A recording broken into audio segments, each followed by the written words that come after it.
ورنہ پہلی بات تو ہم انٹیلیجنٹ ہو نہیں سکتے، لیکن اگر ہم بالفرض والمعال مجیب سے زیادہ انٹیلیجنٹ ہو گئے، ڈاکٹر عافیہ سے زیادہ انٹیلیجنٹ ہو گئے، اگر ہم اعظم خان سے زیادہ انٹیلیجنٹ ہو گئے، اگر ہم اویسی سے زیادہ انٹیلیجنٹ ہو گئے، تو میرے بھائی یاد رکھنا کہ وہ دن بھی دور نہیں کہ ہمیں مجیب کی طرح غائب کر دیا جائے، ڈاکٹر عافیہ کی طرح پیر میں ڈال دیا جائے، آصفہ کی طرح ہمارے ان بہنوں کی عزتوں کو تار تار کر دیا جائے، اور ہم اس چیز کو روک بھی نہ سکے۔ اس لیے میرے بھائیوں، ہمیں یہ بھوت نکال دینا چاہیے، حقیقت کو پہچاننے کی کوشش کرنی چاہیے، اور ہندی انگلش کے بجائے قرآن حدیث کی طرف ہمیں اپنا رجحان کرنا چاہیے، اور حقیقت کو پہچاننے کی کوشش کرنی چاہیے، اپنے ذمہ داروں کی قدر کرنی چاہیے، اور ذمہ دار کے خلاف سازش کرنے والوں کو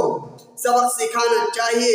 یوں تو ہمیں معلوم ہے کہ ہماری حکومت واقعی بہت اچھی ہے اور ایسی ہے کہ جگہ جگہ سڑکیں بچھا دی ہیں، لیکن نہیں معلوم کیوں ہماری حکومت نے ابھی تک مجیب کے قاتلوں کو گرفتار نہیں کیا، نہ معلوم کیوں ابھی تک ہماری حکومت نے آصفہ کے گنہگاروں کو گرفتار نہیں کیا، نہ معلوم کیوں ابھی تک ہماری حکومت نے نربھیا کے قاتلوں کو گرفتار نہیں کیا۔ ہمیں امید یہی ہے کہ واقعی جس طرح سے ہماری حکومت نے ہندوستان کی سڑکوں کو چمکایا ہے، ایسے ہی ہماری حکومت ہندوستان کی تہذیب کو بھی چمکائے گی، اور ہندوستان کے اندر وہ قانون لائے گی جو ہندوستان کے ہر باشندے کو، ہر ہندوستانی کو اس کا حق دلائے گی، اور ہر ہندوستان کو آگے بڑھنے کا موقع دے گی۔ بس آج کے لیے اتنے ہی کافی۔ آگے کھولیے، حقیقت پہچانیے اور صحیح راستے پر چلیے تو کامیابی قدم چومے گی۔ حقیقت کو بھول جائیے تو پھر تنزلی ہمارے قدم چومے گی۔ کبھی ہمیں NRC کے نام پر باہر نکالنے کی کوشش کی جائے گی، کبھی ہمیں CAB کے ذریعے نکالنے کی کوشش کی جائے گی، کبھی ہمارے مال و جائیداد کو ہڑپنے کی کوشش کی جائے گی۔ اس لیے حالات سے گھبرانے کی ضرورت نہیں ہے، لیکن اپنی حقیقت بھی پہچاننے کی ضرورت ہے، اپنی ذمہ داریوں کا احساس کرنے کی ضرورت ہے، اور حقیقی صورتحال پر عمل کرنے کی ضرورت ہے، اور اپنے آپ کو اللہ کا بندہ بنانے کی ضرورت ہے، شیطان کی غلامی سے اپنے آپ کو نکالنے کی ضرورت ہے۔ بس آج کے لیے اتنے ہی کافی۔ السلام علیکم ورحمۃ اللہ وبرکاتہ۔